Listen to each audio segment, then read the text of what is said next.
તો હેલો નમસ્કાર મિત્રો, ફરી એકવાર તમારું સ્વાગત છે આપણી આ યુટ્યુબ ચેનલ ફોર કે એજ્યુકેશનમાં. અને દોસ્તો, આજના વિડીયોમાં આપણે જાણવાના છીએ કે ગુજરાતનું મંત્રીમંડળ વિશે આપણે આજના વિડીયોમાં જાણવાના છીએ. તો ચાલો આપણે વિડીયોને સ્ટાર્ટ કરી લઈએ, તમારો ટાઈમ વેસ્ટ ન કરતા. અહીંયા સૌપ્રથમ આપણે જોઈ શકીએ ફ્રેન્ડ્સ, જો કે રાજ્યપાલ કે ગુજરાત રાજ્યના રાજ્યપાલ કોણ છે. અહીંયા તમે જોઈ શકો છો ફ્રેન્ડ્સ કે જે આચાર્ય દેવવ્રત છે એ ગુજરાત રાજ્યના જે છે એ રાજ્યપાલ છે. હવે આજે બીજા નંબરમાં તમે જોઈ શકો છો કે મુખ્યમંત્રી કે ગુજરાત રાજ્યના મુખ્યમંત્રી કોણ છે, તો શ્રી ભૂપેન્દ્રભાઈ પટેલ. કોણ? ભૂપેન્દ્રભાઈ પટેલ. હવે વિધાનસભાના જે અધ્યક્ષ કોણ હોય છે કે વિધાનસભાના અધ્યક્ષ તો શંકર.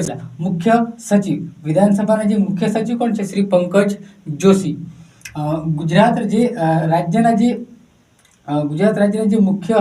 રાજ્યના જે હાઈકોર્ટના મુખ્ય ન્યાયાધીશ એટલે કે મુખ્ય ન્યાયાધીશ કોણ છે, તો જસ્ટિસ સુનિતા અગ્રવાલ. ગુજરાત રાજ્યના જે લોકાયુક્ત કોણ છે, શ્રી રાજેશ એચ શુક્લા. ગુજરાત રાજ્યના એડવોકેટ જનરલ કોણ છે, શ્રી કમલ ત્રિવેદી. ડિરેક્ટર કે ગુજરાત રાજ્યના જે director general of police DGP તરીકે કોણ છે, તો વિકાસ સહાય.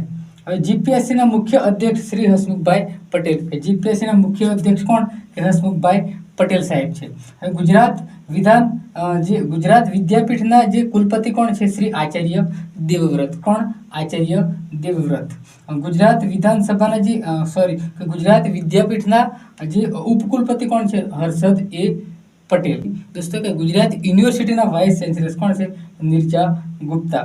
સૌરાષ્ટ્ર યુનિવર્સિટીના જે વાઇસ ચાન્સેલર કોણ છે, તો પ્રોફેસર ઉત્પલ જોશી.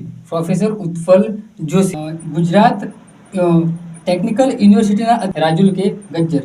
જે મુખ્ય ચૂંટણી કમિશનર ડોક્ટર એસ મુરલીધર જે કૃષ્ણા છે. ગુજરાત જે સાહિત્ય અકાદમીના અધ્યક્ષ શ્રી વિષ્ણુ પંડ્યા.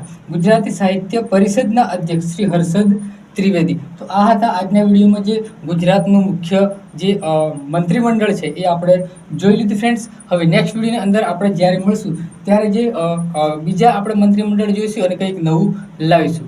હવે મળીએ નેક્સ્ટ વિડીયોમાં. ત્યાં સુધી જય હિન્દ, વંદે માતરમ.